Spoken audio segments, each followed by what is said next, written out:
Anna crafts and weaves and gardens.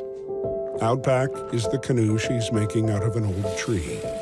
She likes handcrafting her coffee, too, with a coarse grind for just the right amount of grit. For Anna, it's the Bodum French press or nothing.